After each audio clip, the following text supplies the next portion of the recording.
Welcome, everyone, to Life Beyond 6 Feet. I'm Damien from RKB Paranormal, and this week I have the all-female team, Ghost of the Coast Paranormal. Ladies, welcome to Life Beyond 6 Feet. Thank you for Thank having you. us. All right, so I'm just going to go kind of down the line, and each one of you just kind of tell your role on the team. So, Christy, we'll start with you. What's your position on the team? Investigator and gopher and do whatever. We kind of all pitch in and do whatever we have to do. But I saw her post 23 minutes after she put it on Facebook asking if anyone wanted to join a paranormal team. And I said, I will. And I've loved every minute of it. I've always been fascinated with the paranormal. Saw my great grandfather when I was 13 after he passed away. Oh, wow. And think I have seen other things, but not really sure. But I am honing some skills that I now realize I had. But I've loved every minute of it. She's making my dream come true. That's awesome. And you're talking about Christy. So, Christy, what's your role on the team? That was Christy. Yeah, sorry. Yeah. I'm sorry. Sarah. Aaron, I'm sorry. Okay.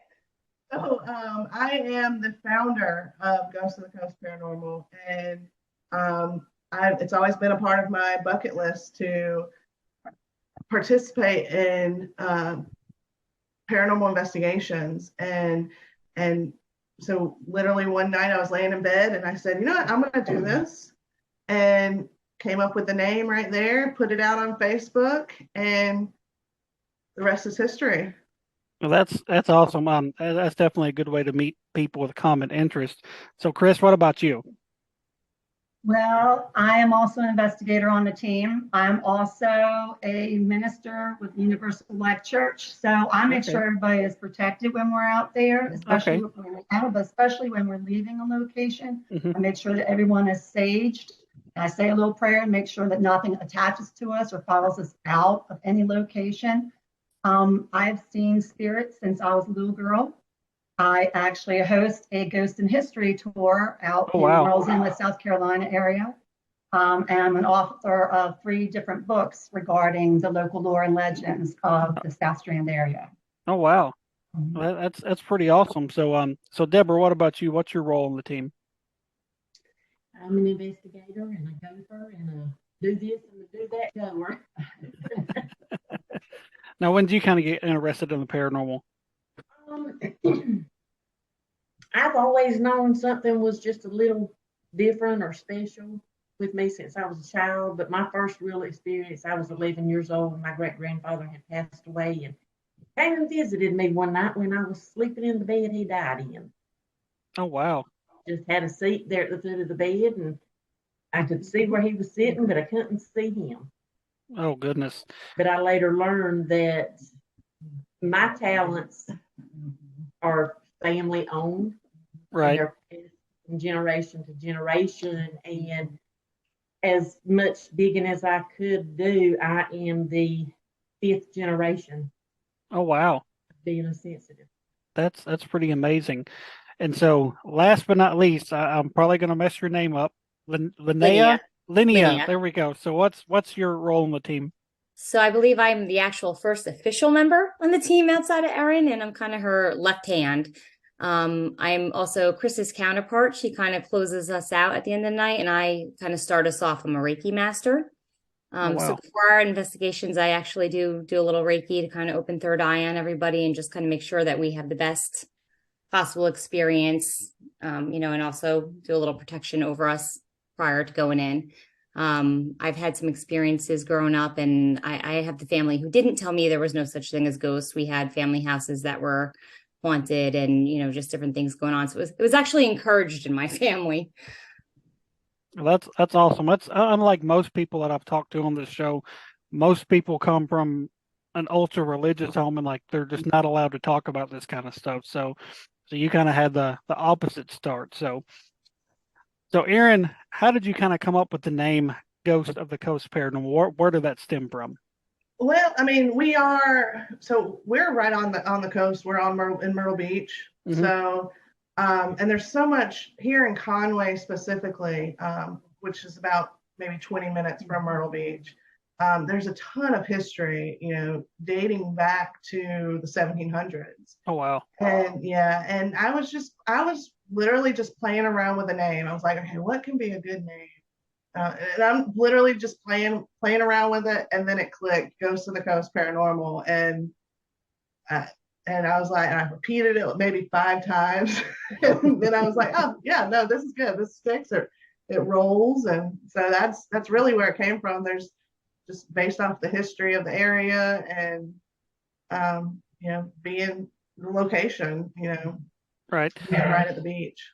And like I was telling you guys before we started recording, that's what caught my attention was the name, and I was like, "That's a unique name, and it stands out." So it's definitely different. So you said you guys are a fairly new team, only about 4 or 5 months old.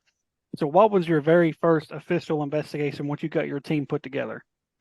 We actually did our very first official investigation.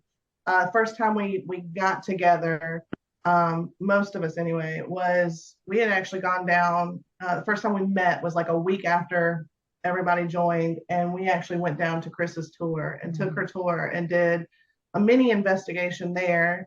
We pulled out our voice recorders, had cameras, we were taking pictures and stuff like that. Got a couple of neat things while we were down there, but I think our first official investigation was at a property that is on the Gullah Trail, right? Yeah. Yeah.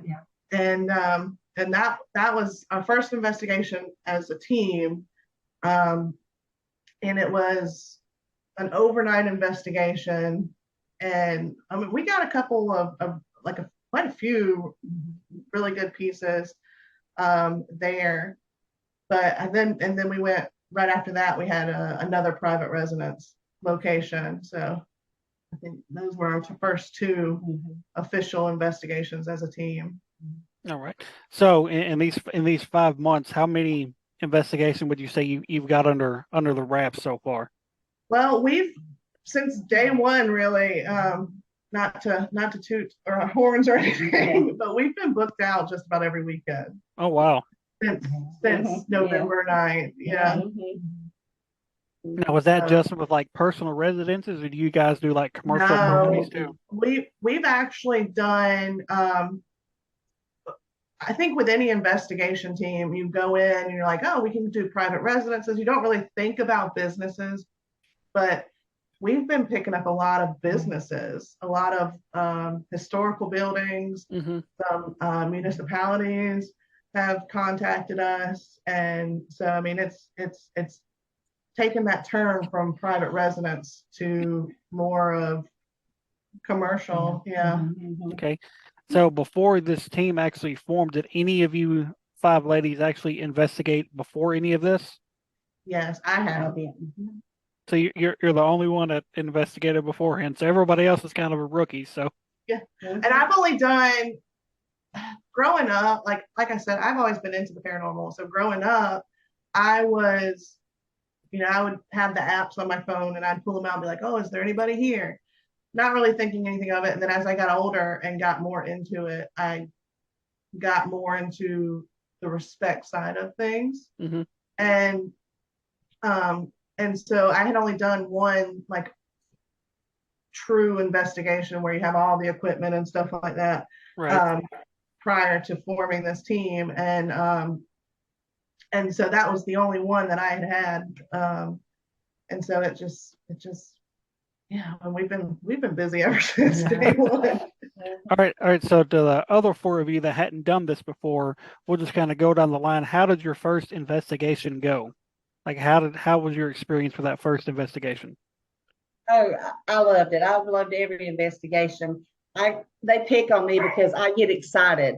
I get extremely excited over everything. My very first orb I got was in Nichols, South Carolina, at the town hall / library / courthouse, whatever. I got my first orb and I squealed because I saw it in real time on my phone. I was recording, just taking some pictures, little recordings, and I squealed. And they're like, "What's wrong? What's wrong? What is it?" And I'm like, "Look!" So I just get excited over everything. But I scare easily. They try to scare me. Well, that's me too. I'm the easiest the easiest to scare on my team too. So I'm right there with you. So Yeah, it's fun. that's good stuff. So Chris, what about you? How'd your first time go? The first time was interesting because I knew the location. So Okay. the first time when we got all together is a location I knew very well. And so I already knew some of the things that were going on there. So when they all came to the area, I already knew a lot of the history of what was to go on. So for me to see them using equipment, I'm very old fashioned. I go with candles. You know, when I was younger, I used Ouija boards, you know, tarot cards, all that kind of thing.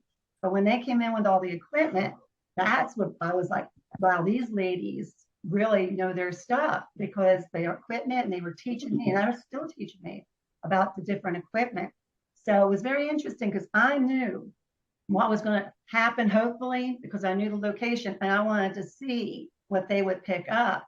And some of the things they picked up, I was very impressed with what they got, especially wow. for the first time and all of us working together. And it was an overnight. And so I was very impressed by what happened that night. That's awesome. It's always good when you have a first good investigation. So Well, Deborah, and what? Oh, Chris, sorry. Christy actually got shushed that night. Yes, Oh, Yeah. yes, it was crazy. It was 2 o'clock in the morning. Everybody had gone to bed, and we had we brought snacks. Of course, we have to make snacks. Turn it. Snacks. So we were sitting there, and everybody had been talking or whatever. Everybody split up to bed, and Erin was in a bedroom where she could see the kitchen. And I decided I wanted to make a peanut butter sandwich. So I went into the kitchen and I was making the sandwich. Well, I decided instead of waiting till the next morning, I could pack up my little bag for the next morning. So I was putting the bread in and the peanut butter. Well, I got the chip bag and I crumpled it up and I put it in the bag. And about that time, I heard, shh. And I stopped and I turned and I peeked around both of the corners. She sees me. I saw her and she's just looking. I go, what the hell are you doing? I said, I got shush. And I caught it. well, that's awesome. On a recorder. That's awesome. That's awesome. So Deborah, how did it go for you for the first time out? Oh man, I was like a kid. Just the little cat balls amazed me. And just watching them interact with us, you know, something that you can right then and there see. Mm-hmm.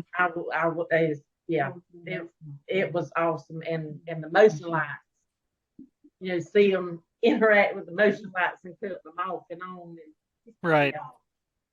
Yeah, I'm extremely amazed by the little cat toys. That's one of my favorite pieces. They're cheap for one, and just to see them go off when nobody's moving, right. and going off when you ask them to. That's just amazing to me. Well, it was like we were at the cemetery one night, and I had put one on each grave of a child, and we could see them like they were interacting with each other. They would blink, and then the next one would blink, and just so forth.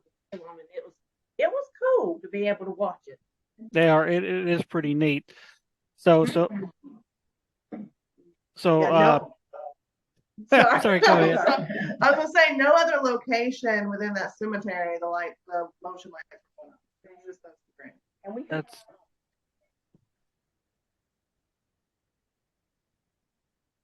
We can't hear you, girls. Nope. Did we go somewhere? Can you hear me now? Yeah. There we go. Okay. Yeah, no, those cat balls were the only two that were going off. Nowhere else in that cemetery. That's crazy. So, last but not least, I'm gonna keep messing your name up. Linnea. Linnea. That's what I wanted to say, but I was like, I'm afraid I'm gonna mess it up. Linnea. So, how did your first investigation go? So I am actually going to back up a little bit further and not talk about the first investigation they're talking to, but they did say the cemetery. So when we initially got together, before we jumped into an actual investigation, we were doing trainings in cemeteries just, you know, to get our bearings and, you know, become a little more familiar with each other and how to operate as a team. So I'm going to go back to that because that's really what I think of as our first investigation, even though it was more of a training. Right. But I mean, that was amazing. It was finding people who you were just kind of realizing you didn't know, who have the same interest and meshing so well and having each other's backs. And it can be a scary situation when you're in the woods and something, kind of scary is happening and cat balls are going off for the first time in your life. So it was really just kind of a very impressive experience, meeting these women and having each other's backs and the learning to do it all together. And again, I agree with you. The cat balls, like Christy and I, always have very good luck with cat balls together. And that night we must have had a conversation for about 40 minutes with a cat ball. So that was kind of cool. Mag lights are actually becoming my new favorite thing. Me and Christine do well with the mag lights. Right. Yeah, those are pretty crazy too when they'll turn off and on command. That's pretty intense. So you say you do commercial, you do residential. Do you do any of these pay to play type places? We have not yet, but I think our goal probably by next spring or summer, maybe even next fall. We have a 5-year plan. But we want to do the overnight at the USS North Carolina. Yes, that's on my bucket list too. Yeah, and that's what, an hour from here. Nice.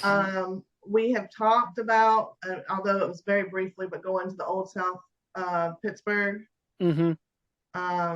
I think that one would be a cool. There's so many places that we want to go. Well, me personally, that I want to go. That's on my paranormal bucket list. So I got to hit the lottery first. Right. It does get expensive, and plus when you're traveling and stuff like that. But with it being 5, 6 of you gals, that does kind of help cut the cost down for everybody. I will say if you guys do come to Tennessee, my recommendation for a place would be the historic Scott County Jail in Huntsville, Tennessee. My team's been there twice. Been one of the most active location we've been to date. We actually captured a picture being flung off the wall. Oh wow! Scared the teetotal shit out of us. But it was absolutely amazing, and it's been the most active place we've been to. So that would be one I would definitely recommend to you guys. Brushy Mountain State Penitentiary is another good one in Tennessee. Yeah. Well, Damien, I have to tell you, I think we're going to have to actually share this with you because you should hear it. Uh-huh. One of the things that's a little different about us, we don't do all these locations that have been done. A lot of the things we're doing are brand new, like the Marion Opera House and South Carolina Tobacco Museum, things that have not been explored. Right. But the things that we're getting, Christy just got a really unique EVP at the Conway Courthouse. Girls, we should definitely send that to him so he can check that out. Yeah, I can send that to you. Yeah, that one was the coolest thing. But yeah, a lot of these places, we're the first teams to ever be allowed to go in. And, right. Especially, being in the South, we're in the Bible Belt. And a lot of people, the talk of paranormal is very, very taboo still in the South. And, and our goal as a team is to answer questions, gain knowledge, tell stories of the past, but also break down that barrier and let people know it's okay to talk about this stuff. It's okay to experience these things. And we've had the way people have responded to us has been very, very positive and very open, and so that's been very nice. Right.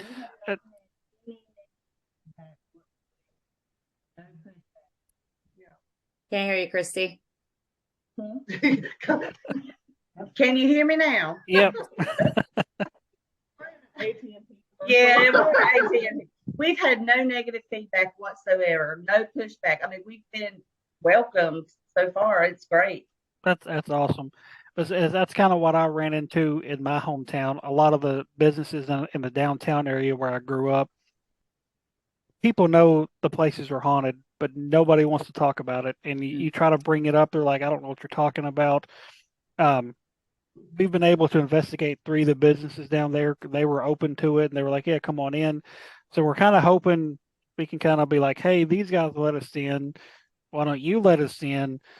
So it's something we've been working on now for about 3 years, trying to get into some of these places, and maybe one day. So, but Yeah, we've been everything that we've done has been a first, but it's also been a lot of word of mouth as well. So so we're able to kind of get into places that where nobody's ever done, and our goal is to long-term 5-year plan is to be able to build relationships and partnerships with local municipalities and get things going for paranormal tourism, all of that. right. And it's definitely a good way to go whenever you can get businesses that kind of open up and allow you to do it. That could be, how you said Chris does the tours and stuff. That could be something you guys could do on the side too, to kind of make a little extra profit for yourself and for the business as well. So that's That's one of the reasons why I started doing the tour was so that people can open up and talk about their own experiences, mhm, especially children. I get a lot of kids like to do my tour, and a lot of kids don't want to say anything because right, they're afraid somebody's going to make fun of them or tell them, what, that's not right. And so when I do my tours, it just opens up a dialogue, right, and then hopefully from there, it will open up to people wanting us to come and help them at their homes or at their businesses. right. So now, when you guys get contacted to investigate a residence or a commercial building, how do you go about deciding if you want to investigate that place or not?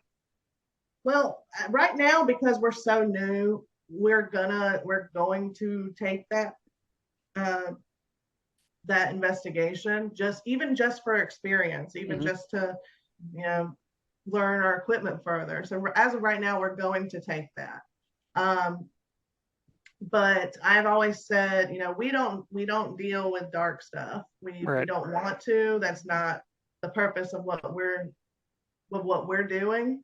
While we understand that it's out there, we don't want to mess with it. So if there is a home that has had claims and they reach out to us and they've had claims of some darker stuff going on, we might say, well, unfortunately, we're not equipped to deal with that. right, So we would, either refer them to somebody else or because at this time, I mean, like we said, we understand that we're going to come up against stuff that's mhm, not the nicest, but we don't go seeking that out. right, So we will turn down an investigation if it does have some darkness around it. Um, but mainly right now, because we're so new and we're still learning, we will take just about anything that comes our way. right.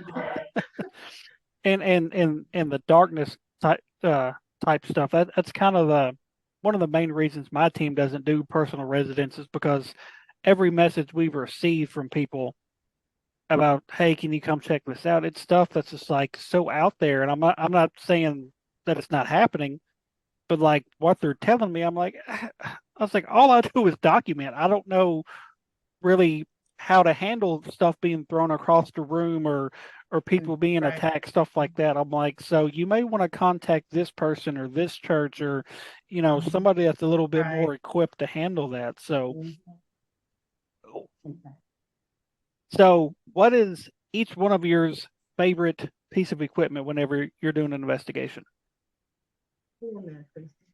Okay, can you hear me now? Yes. My favorite piece of equipment is probably, oh no, I have two. My video camera, I love actual recording, but my microcom, my new spirit box, signed by KD Stafford, is my new favorite piece of equipment. He's a cool dude. Love I it. had him on the show last season. He's a pretty cool dude. Really? Yeah. If he ever gets divorced, I'm stalking him. I'm telling you. I just love it. But no, we have other spirit boxes. She has an SP7. I have an SP11. But I will have to say it's a different kind of investigation. It's a different, it's just a totally different experience between the two. Mhm. I really like the microphone. All right. My favorite, I typically am the one behind the live camera. Mhm. So I like doing the lives. I like interacting with people. But I'm gonna have to say my favorite piece of equipment though would be the spirit box, because I love doing the Estes method. Right. I mean, that's probably my favorite thing to do is the Estes method. It is pretty wild, especially when you know, what's being asked is lining up with what you're responding to. So that's 100%, yeah. Yeah. I love doing that too. And Mhm. I have quite a few stories from our SS methods over the last We do couple of years. too. So, Yes, we do. so what's your favorite piece? In the beginning, when I first got started, I used to do like divination, things like that, using a candle or the divining rods. That used to be my favorite. Now, with all the great equipment they're bringing in, Aaron got me into the Estes method, and that, as of right now, seems to be really probably the most exciting piece of equipment that I've ever seen or ever had a chance to do or use. But I'm still old fashioned, and I still will go back to actually my divining rods or something like that too. All right, all right. So, Deborah, what about you? What's your favorite piece? Outside of my own, I love Turn the camera. outside of my own intuition, I love the Estes method, and Aaron and Chris together are phenomenal. I sit in amazement every single time they do one together. It makes my little heart butterfly. That's awesome. And what's your favorite piece? So with all the stuff we have, I do kind of go a little old school too, and I actually do prefer my cell phone throughout the night because it's easy to either try to, do recording on the spot or digital recording on the spot, and it's what I found that I've gotten the most evidence with. Right. That's awesome.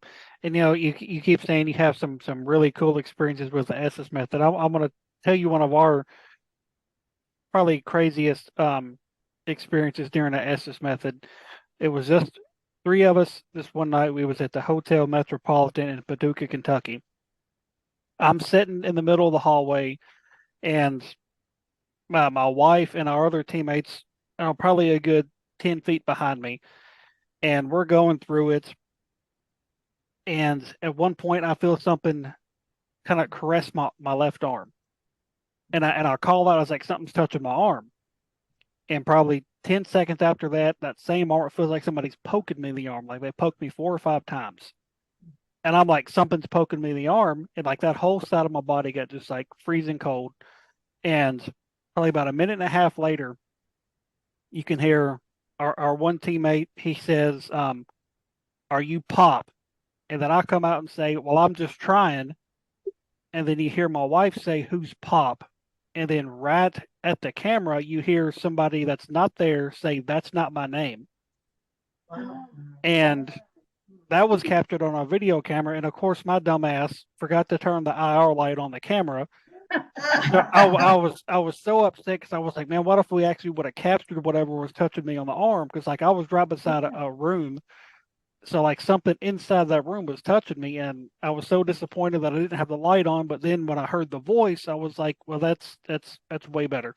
So that was pretty wild. And even it wasn't even really the Estes method itself that was amazing. It was the voice we captured during the Estes method that it was just wild. So what's one of your craziest Estes method stories?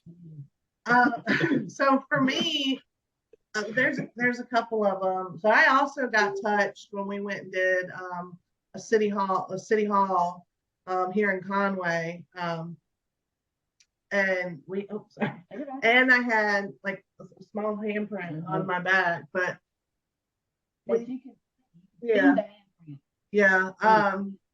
And then the weirdest thing for me, we were at the South Carolina Tobacco Museum, and I was in the tobacco barn, and when I get into an Estes session, I put my whole self in there, and so my eyes are covered, my ears, I couldn't hear anything, but I'll typically, and I've noticed this through reviewing videos, I'll typically begin to feel stuff intuitively during these sessions. So if I feel something, I'll say something just walked, just so that they can mark it. But also like at the tobacco museum, I was doing the Estes and I felt something in the back, the far back corner.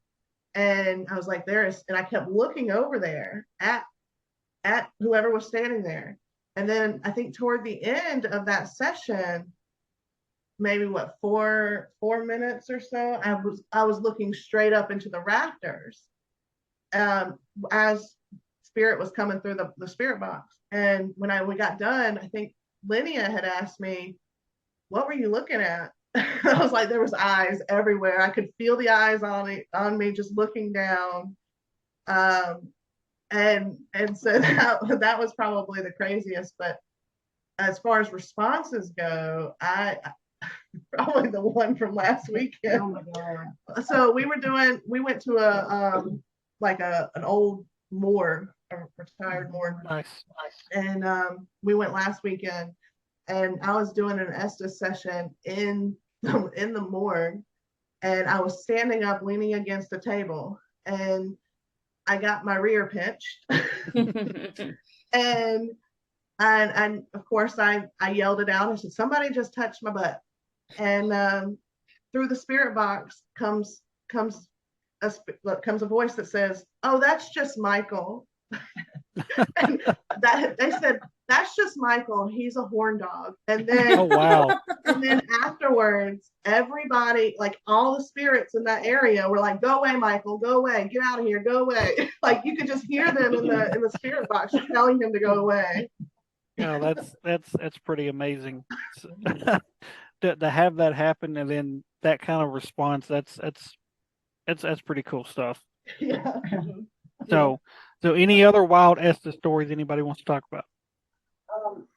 When we were in Marion at the Opera House, I was doing Estes and Chris was asking the questions, and I kept telling them from the word go almost. I kept saying something's touching, and I kept doing it. I said something's touching my neck or something's blowing on my neck, and it was about shoulder height. Felt like just something just blowing right there, and it kept doing it the whole time. Well, then later we got the name Timothy. Timmy, he liked Timmy. When we went upstairs into the actual opera house, into the auditorium, we got him again. And Aaron and I actually had motion lights, cat balls going off, spirit box going on. The lights were going off in response to our questions. We were communicating with this child. And I said, it was like child height, what was blowing on me up downstairs. That was the weirdest feeling in this world, though. Just feeling like somebody was blowing on your neck. I mean, I could feel cold air. It was crazy. Yeah, that's pretty wild. And that reminds me of another Estes session. We was at an old post office, and I have no clue why they had vaults in this post office. They had two huge ass vaults in this post office, and I was locked inside of one of them. And the only thing in this vault was a big safe behind me. And it kept feeling like there was somebody behind me. And at one point, my neck started to burn. I was like, all right, I'm done. I got to get out of here. And when they looked at my neck, there were 3 scratch marks going down the back of my neck. And I'm like, okay. We videoed this whole thing, and I never once touched my neck. So I knew it wasn't me. And what was crazy about it is during our walkthrough that night, 2 of the other investigators got scratches on their necks. Oh, wow. And the people who kind of oversaw the investigations, they were like, oh, that's never happened here before. And I'm like, you mean to tell me 3 of us come out of this place with scratches and you say it's never happened before, not one time? I was like, one time I can kind of say, okay, it's a coincidence, but 3 of us get scratched. And it was just we felt like they were hiding stuff from us Yeah. because during the walkthrough, when the guy was talking, his wife would kind of look at him and kind of shake her head like, "No, don't tell him that," or "No, you can't talk about that." Yeah. So we we decided to go ahead and go through with it, but with all that stuff happened, it was wild. So Can't hear you, Christy. Did what's you that? catch other things that night in addition to the scratches? Oh gosh, what else happened? Well, the scratches happened. Gosh, that was like 2.5 years ago. Let's see. But doesn't that make you feel differently about the location when you feel like you've been misled? A little bit. Um, but that town in general, where that post office that whole little town is kind of odd. So I think it's the town in general. Um, but I know later on, actually earlier in the night, when another team member was doing an SS method in the other vault, we thought he was trying to get out. We thought he was kicking the door trying to get out because we was hearing banging on our side. And so we opened the door and like, "Hey, what's going on?" He's like, "What are you talking about?" I'm like, "Are you not kicking the door?" He's like, "I haven't moved." And the video, he never moves. But Wow. we're hearing this banging on our side like he's trying to get out. And it was an interesting place, and we were seeing like these weird crawling shadows in the basement, and it was just a weird place. Yeah. All right, Yeah. so again, I'm going to go to each one of you. I'm going to start with Linnea. I probably screwed that up again. No, you got it. You got You it. got it I right. did. All right, all right. So what's probably been the one occurrence that's probably spooked you the most during an investigation? Ooh. I'm gonna have to go with just an overall vibe of a building. We did again the South Carolina Tobacco Factory. Mhm. Is that what it is? Tobacco Museum, sorry. And the entire vibe there that night, and there was something that occurred there that we've never had before. And it was very creepy. We were in this back warehouse room. Is that what you would call it, Erin? Yeah. And all of a sudden there was an overwhelming stench of cat urine that the entire team was able to smell. And I mean, you know, if you know that smell, it's not something that goes away easily. And it kind of followed us for a little bit and went away. But that entire night, like you just kind of felt like it was a very I don't know, how would you say it felt like the one spirit that was kind of very present was very antagonistic. Yes. He got under Erin's skin a little bit. Erin needed a breather and a timeout. And it's probably the first location that I didn't want to be by myself. You know what I Oh, mean? wow. Normally I'm okay, fine, running off, you know, doing whatever. But then I was kind of like, hey, wait, where are you? Where are you, girls? Don't leave me. Oh wow, that's just to get a whole vibe of the entire building. That's pretty intense. Yeah. So, all right. So, Deborah, what about you? What's been the thing that's probably spooked you the most during an investigation? Last weekend I had something attached to me. Oh wow. Yeah, that was nerve wracking, stomach turning. Yeah, it is. It got the back of my left ankle, and I couldn't walk. I couldn't put my foot down without a searing pain just shooting through it. But as soon as we got outside, it started easing down a little bit. And when I got saged, I was fine. It was like nothing ever happened. But that was unsettling. I bet that something similar to that happened to my wife during her very first investigation. She got affected by something and she ended up having like a sharp pain in her stomach, and she had to go outside and be saged and everything before, and it took her probably a good couple of hours before she started feeling herself again. Yeah. So it's pretty wild. So Chris, what about you? Gotta say, Tobacco Museum. This, We were on that back room. I don't know what was going on in there because no one else really had experienced anything else, and we were experiencing a lot of things. But the back room, I I had been doing Estes.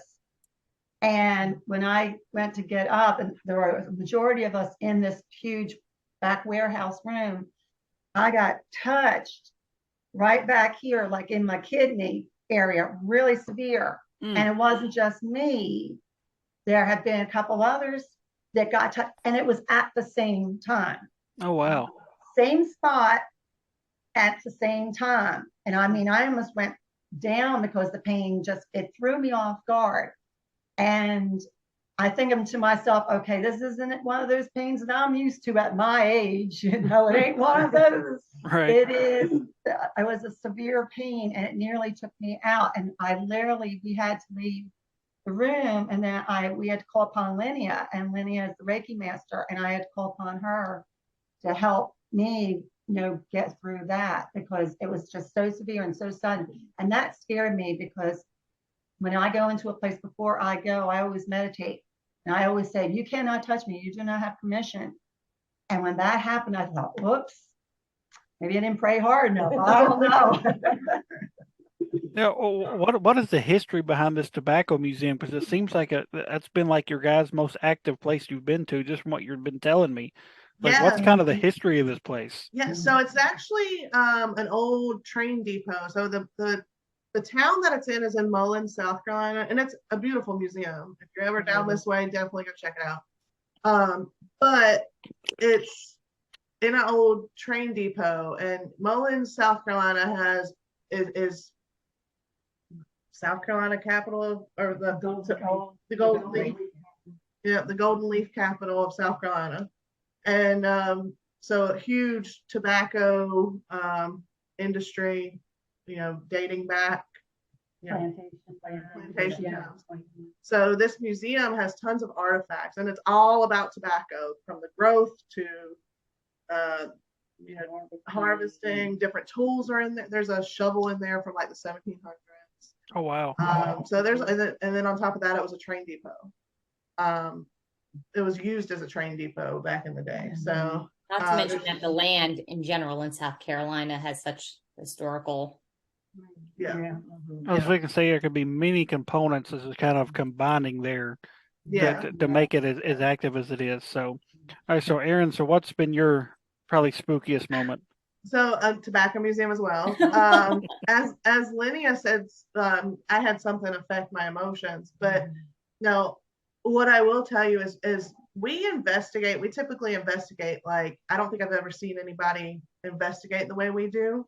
So going into locations, usually the week leading up to an investigation, we all do some sort of meditation, automatic writing. And we also don't know the history until after we go to a location. We go in completely blind. And so we don't know the history. We don't know any claims until after we do our walkthrough. And so we don't share our meditations or automatic writings before. And so what I kept getting, and then later on turned out a lot of us kept getting it, there was the main spirit there is a very, very nasty man who only you think women are only good for one thing, and here we are, a team of women coming in to his space. So for me, I learned that night that I'm much more empathic than I realized, because I felt, and I think it was after the tobacco barn, it was when it started affecting me. But I felt every bit of rage and just hatred that this guy was projecting. And the weirdest part is, in my head, I was like, don't let him get to you. Just step outside. You know what to do. Just step outside, remove yourself. But my body, because I felt so much rage and anger, I wanted to throw hands with this guy. Like, I wanted to go into the back room where he was hiding and beat his ass. Like, I was just ready to throw hands. But and it went off, because, like I said, in my head, I was like, just go outside, don't let him get to you. And we don't provoke. We do not provoke. But his emotions were coming through so strong that some of the things that I was saying could be taken as provoking. And so, and in my head, I was like, don't provoke. You know better. Don't do this. Just go outside. But my body was like, I'm going to beat this guy's ass and I'm going to just go to town on him.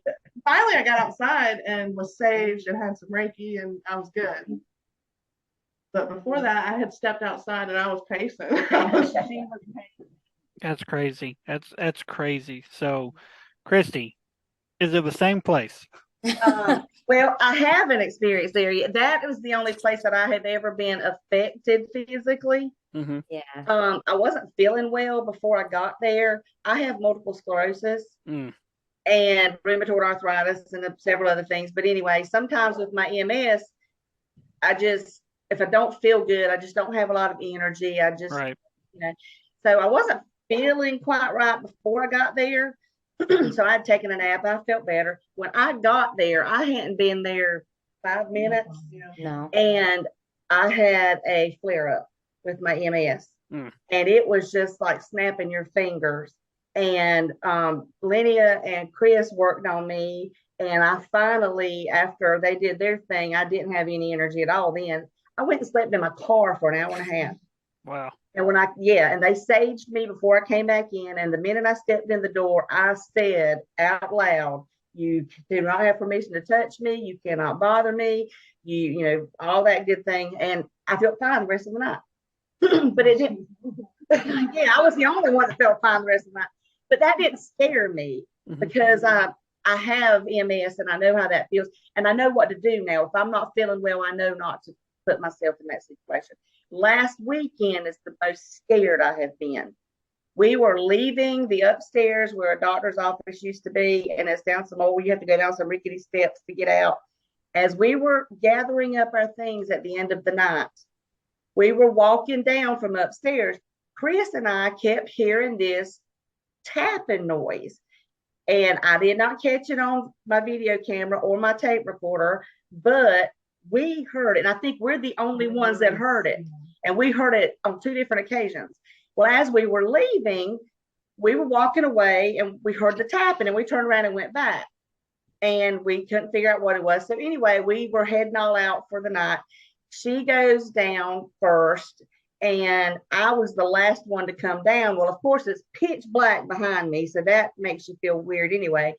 But I got halfway down the stairs and I said, y'all, there's something behind me. There's something. And I could literally feel, and oh God, the hair standing up on the back of my neck talking about it. I could feel this thing just like rushing right down the stairs behind me. And it was standing right behind me the whole way out the door. And they were like snapping pictures and looking and shining their flashlights. That's the most scared I have been because I could literally feel him breathing down my neck, like, get out of here. Mm-hmm. And finally I turned around and looked up. I'm like, why didn't you play with us earlier? You know? Why you start now? Right. Yeah, that's pretty intense too. Me. And I guess too because it's dark and you can't see and you're like, you don't know what it is. That was frightening. I bet. Now, Erin, you mentioned that you've been affected emotionally. That's happened to me on 2 separate occasions. The first time I went from being extremely angry to within about 45 seconds, like I was literally crying in tears. Wow. Had no clue why until I went back and listened to the audio. It's actually our first unofficial investigation at Brushy Mountain. It seemed that we were interacting with an African American male who had been in prison for something he never done. So I was feeling his emotions of being, pissed off for being wrongfully accused, till feeling his emotions to being sad and depressed for spending his life there for something he never done. And the most recent was just here a couple of months ago. It was at another jail doing the S's method session, and it goes dead quiet, like nothing's coming through, and I start shaking my leg, like I can't control my leg from shaking. And the next thing I know, I'm crying. Oh, wow. And my wife's like, what? Pulls my headphones on. She's like, what's going on? I was like, I don't know. And my co-founder had to literally more or less just pick me up and pull me out of the cell because I didn't want to leave. But I was like, you got to get me out of here. But I don't want to leave. It was so crazy. That was like that was like me at the Tobacco Museum. All I wanted to just keep doing is go into the back room. I stood in the doorway for like, yeah, and I stood in the doorway, and I just wanted, like I said, just wanted to throw hands with this guy at this point. And like I was gonna do everything I could to like get back there, and but finally, and it was that was a good investigation for us as a team, because it really, we had so much activity that night, so much going on physically, emotionally, with our spirit box, with all of our equipment. We could not keep a charge on a camera, for more than 10 minutes. Mm. And but that was a good investigation for us, because it really, it taught us so much. And now like we know, if we can kind of read each other now. Yeah. And if we can see somebody starting to get affected, we know, all right, let's go outside. Like with Deborah last weekend, when whoever grabbed onto her leg, we were like, all right, I got Sage in the car, because we had split up into 2 teams at this point. So me and Deborah were on a team. And so I was like, I got Sage in my bag. Let's sage you. Let's get outside. And so it really taught us to be mindful of your team, and learn how to read your team. So, because that's, safety is the most important thing. Mm-hmm. Both spiritual safety and physical safety. Right. Really cool thing that we caught last weekend at in Lake City. Chris and I were doing an Estes session, and I was asking her the questions, and she kept talking about a young boy in his 20s, and it finally came out that he was a soldier. He had died, and she kept saying general. She kept saying the word general. Well, after it was all over, we didn't realize the connection. After it was all over, she and one of our guest investigators who was with us that night, Craig, they went upstairs. There's a second floor in the morgue. Well, they got to poking around, and they found some old books. They found a book that listed all of the soldiers from South Carolina in World War II. Oh, wow. Mm-hmm. So I was like, that is super cool. And I was like, bring it down, let's look at it. And she was like, no. She's like, I ain't touching it. They were poking at it with a golf club. That's But wild. I just thought that was really cool that we caught that. Right. Found That's pretty neat. That kind of happened to us at an investigation. Our last one, we kept getting the word bishop kept coming through. And at first we initially thought, religious type bishop, because there was a church right behind the building. And after that session was over, we went down and asked the guy that was there, was there any bishops? Because it was it's a Masonic lodge is where we were at. And he was like, no, there's never been any bishops as members. I was like, okay, well, that doesn't add up then. So then when we did our next session, we got a name. The bishop kept coming through, but then we finally got a first name. It was William. And so while they were still asking questions, they started Googling, and they found a list of Confederate soldiers, and there was a William Bishop on there. Wow. And it was like, okay, well, maybe this is who has been talking to us. And it's just really cool when you get names like that. Then you can go back and look and say, okay, maybe this was who was coming through. So that's pretty neat that you guys experienced that too. Yeah, that's pretty cool. And so you say you like to go in completely blind. Yes. Yes. We kind of do the same thing at times. We don't do it every time, but there are times where I'll be like, okay, this is a cool place. Let me check this place out. We'll go there, and then they'll be like, do you want to know some of the history? And I'll be like, no. Or do you want to know some of the activity? Don't tell us anything. Because when you go in knowing the activity, you're kind of expecting that activity to happen. Right. And so if it doesn't happen, you're like, well, this was just a big ass disappointment. This was, Yeah, Right. But then when you experience it and they tell you later, oh, that's something that happens here a lot, that's something really cool. And a lot of people, I don't think, do that. They like to do a lot of research beforehand, and which is fine. But at the same time, you already know what to expect. So And there's times where I won't research until after I've done reviewed everything. Mhm. So and to see kind of what adds up and what doesn't. So I think that's an awesome approach in my opinion. So Yeah. Well, and Yeah, that's we exactly the same reason when we do our meditations, we all do it ahead of time. We don't want to put ideas into each other's head, so we wait until the end of the night to kind of reveal what our meditations. Yes. Unless you're me. So Erin always wants to tell us, she gets very excited, but Linnea plays the mother and doesn't let anybody say what they have until the end of the night because I don't want to plant the ideas in anybody's head.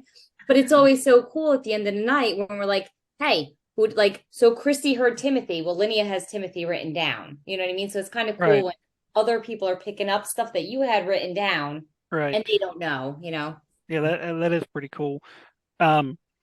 So this is kind of a fun question. An investigator who actually oversees the old Scott County Jail, she sent out a survey to a bunch of investigators she knows, and she just was asking like a ton of questions to kind of get an idea of kind of how investigators are pre-investigation, and kind of like how their routine is, how kind of their spending and stuff is.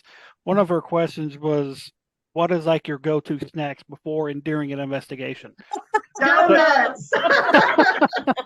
That was like in well, so that's your lady's kind of go-to snack during an investigation, then, huh? Always donuts. Always. So do you have like a pre-investigation dinner that you normally do, or is it just kind of wherever you're feeling? No, last week I stopped at Walmart and got one of the deli sandwiches and I ate it on the way. It seems like every time we go out, we always, which it's a terrible idea just because of what it is, but we always seem to go towards Mexican food. It's just because like everywhere we go, they have like it's such a small town, so they have limited choices unless you want to drive another 30 or 40 minutes away.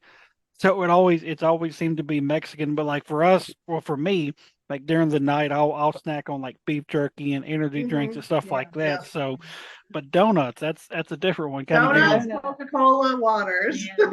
you go. All right.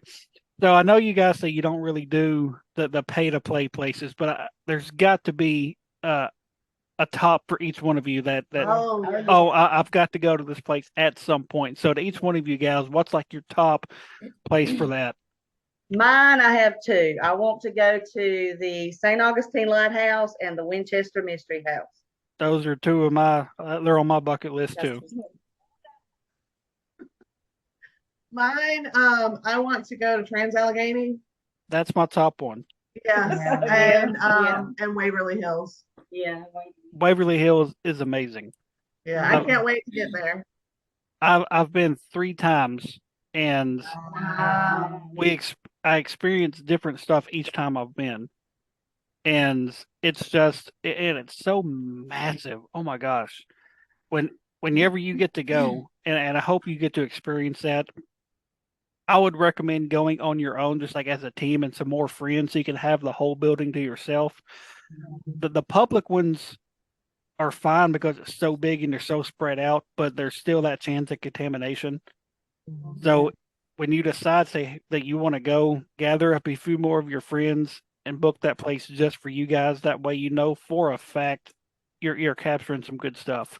Because I don't think you'll leave disappointed. Even if you don't capture anything at all, just the building itself and the history is worth the price of admission. Yeah, I'm excited. So Yeah. Trans-Allegheny. For sure. I've got to go there. I watch everybody on TV. They get to go. I'm like, I gotta go. I gotta go there. So I know. Well, shoot, most of the places we go to have a lot of stairs. They'll keep us in shape. Right. There you go. That's about it. Yep, that's my right. favorite. All right. Trans-Allegheny. Yes. But and I know it can never be realistic outside of reach. I would love. What'd you Mhm. say? I didn't hear you. Did you say Alcatraz? Yes. Oh, that'd be amazing too. That would be so intense. Uh-huh. I don't know that my little heart could take it. So, Linnea, what about you? Well, I'm a horror movie junkie. Me too. So Me for my too. birthday this year, I'd actually really like to go to the Stanley Hotel, and I would love to spend a night or two in the Amityville house too. Right. And what about the Conjuring house?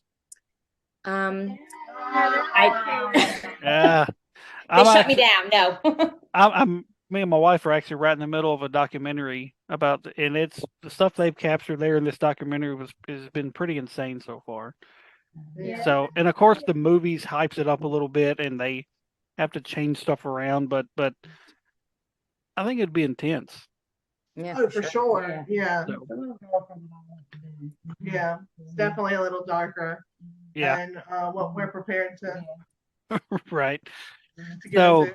overall, what's the goal for Ghost of the Coast Paranormal? What's your ultimate goal behind this whole thing? So, what'd you say? Give the 5-year plan, Aaron. 5-year plan. 5-year plan. Ultimately, have our own docu-series. Whether it Alright. be a YouTube series or own, Netflix. Well, trying to kind of stay away from Travel Channel at this point because there's some bad stuff. A lot of drama going on with them right Yeah. now. But ultimately, I would love for us to have some sort of docu-series. I think we're hilarious. Yeah, I think we are too. I'm just a little biased, but no, I would love to get some sort of like Paracon going here in Horry County. So here in Myrtle Beach, have some sort of Paracon because Right. We have local teams here, but none of them are quite as active as we are. Mm. And if any, I mean, really, yeah. And so, and I know the teams are here, and so to get some sort of Paracon going would be an ultimate. Paracon and TV, those are the ultimate goals. And a boo bus. Those are our ultimate goals. And Yeah. I would like to get, we were just talking about this tonight actually, before coming on here. I would like to create some sort of partnership with the city of Conway. The city of Conway changes its name to Halloween, South Carolina every year. Mhm. Through the month of October. And I'd like to create a partnership with the city in doing some sort of walking investigation Okay. because it is such a old and historic town. There's a lot of locations that would be fantastic for some sort of walking investigation tour. Right. Yeah, that would be pretty cool. They have invited us in this Halloween to participate in some things, but we'd love to make it exclusively us annually. Yeah. Yeah. Right. Yeah. Don't know until you try. That's Yeah. right. So, and y'all being in South Carolina, I'm surprised nobody mentioned this, but the old Charleston jail. Yeah. That's That's closed right now. Yeah, it's closed. They're not going to be doing the tours anymore. They're making it into like office building. Oh, I would think, yeah. Oh, Yeah, because no. I've talked to the gentleman that used to do the tours there. I cannot believe they are going to make it offices. I'm like, do you think any of you would want to lease an office? I don't think so. I know I'd reached out to them at one point and when they were still doing it, and they were one of the most expensive places that I've contacted. Yeah. And for like not very much time. Right. And I'm like, man, I was like, I love to do it, but for that price and that amount of time, it's not worth it. Because Yeah. for I'd us, like- it'd be like a 10-hour drive, Yeah. and it wouldn't be worth it. Yeah, I'd like to go to the Yorktown, but the Yeah, that'd be same company that runs the jail runs the Yorktown. All the tours, all the tours in Charleston. So it's very, they are a little on the pricey side. So are they tearing the jail down or just converting the jail into an office Just building? converting it into. That's such Yeah. that's such a bummer. Maybe they'll call it. Right?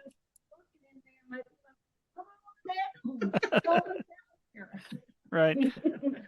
So if people want to follow along with you guys and follow your journey, where can people find you guys online? Yeah, so we're on Facebook, Instagram, TikTok, YouTube, and YouTube. All right. All right. Well, everybody, I want to thank Ghost of the Coast Paranormal. Did I just say that right? Yes, Yes. Ghost of the Coast Paranormal. For joining the show. Thank each one of you ladies, and everybody go check these ladies out. They seem like they really got it going on, and they're super active, out every weekend, which a lot of teams don't do. They only go out maybe once every couple of months. So follow along, check these ladies out, and if you're in the area, hit them up. Maybe they'll be willing to collab with some people. Well, and if Yeah, you want to do definitely. the ship with us in Wilmington, we'd love that too. What's Yeah, that? If you want to join us for the Wilmington, the battleship. The battleship. Oh yeah, one of my teammates. He actually lives in North Carolina, and he tossed that out there. He was like, "Man, we should do the battleship here." And I was like, "Well, man, you name a time and place and let us know, and we'll get it worked out." Because I've talked to a couple of people that's done it, and they said it's amazing. Oh that'd be a yeah. fun collab. So it's one of those that's definitely on the bucket list. So Yeah, All right. for sure. Well, All right. thank you for having us. thank you all for coming on. So again, Ghost of the Coast Paranormal. Everybody go check them out, and we will catch everybody next time. Thank Go you. ahead. I'll have a good one.